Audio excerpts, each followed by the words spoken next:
Welcome back for round 2 of navigation. My plan is to, if you need it, send one of these flash drives out to everybody so you have access to all of the course materials. Don't lose this.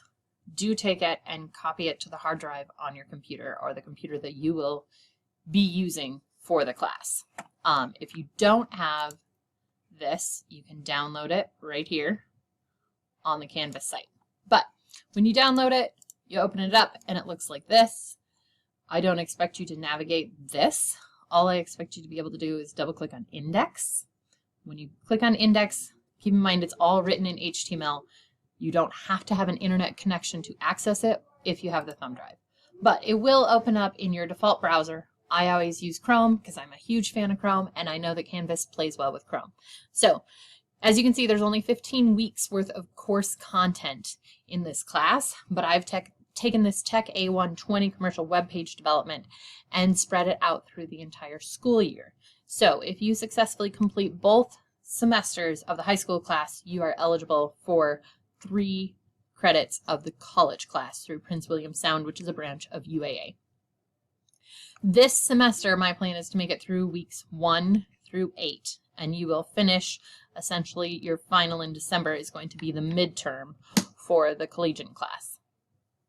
So when we go here, we're just going to click on week 1 or week 2 or whichever week we're currently working in. As I said in the Canvas video, I've taken week 1 and I've got week 1A and week 1B. We're currently in week 1A, so we are working through the first half of week 1. You don't necessarily have to watch all of these videos. I've put the ones that are more important on Canvas, so really just watch that checklist. This is all really good information, but know that right now, like this contacting your instructor is Dr. Johnson talking about contacting him, but your instructor at this point is just me, so you don't have to worry about contacting him because you're not enrolled in his class yet. We will deal with that enrollment in December and January after you've had a good taste of the HTML and decide if you want to continue on in the class or not. But after week 1, here, if I scroll to the bottom, there's a return to main course. After week 1 and we go to week 2, you will be responsible for watching all of this. These times here give you a very accurate guesstimate at how long each video is. So you can see this one's just shorter than a minute, whereas this one is a lot longer and it's 7.5 minutes. So that gives you a good idea if you've got just X number of minutes, maybe you're sitting in 4th period for this long, how many videos you can get through. If you would rather read or read along with what he says, that text is right here. And then there's also information about the labs, and this is where you find the files, and this is where you find the steps. So let's go back to week 1 and look at that one first. So week 1A, we're covering the course introduction and web technologies. So this is looks like an awful lot of videos, but when you figure that you have 5 45 to 55 minute class periods, you can get through these.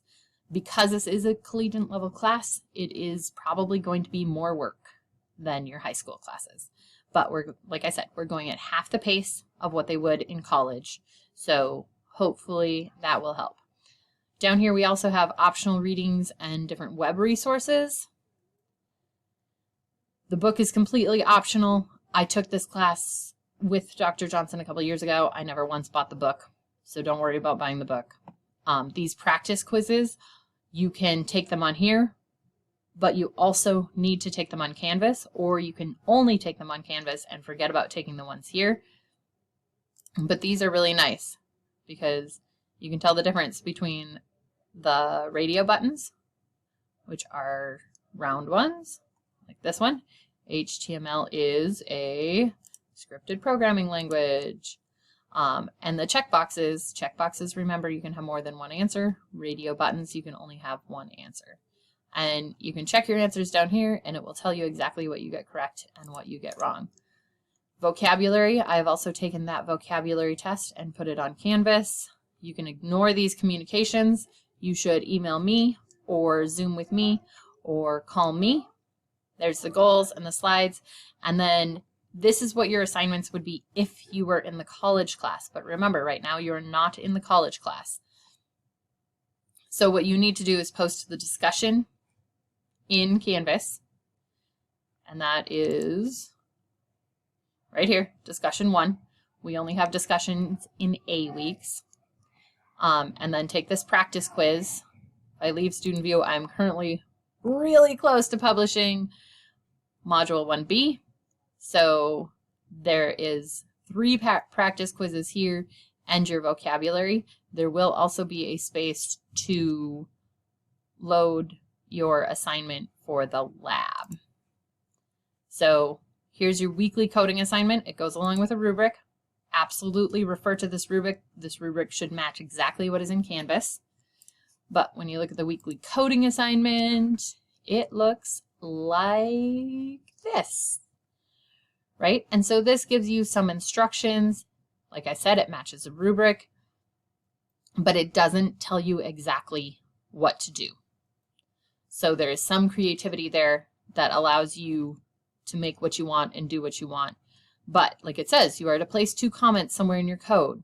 If you look at the rubric, that's part of the rubric.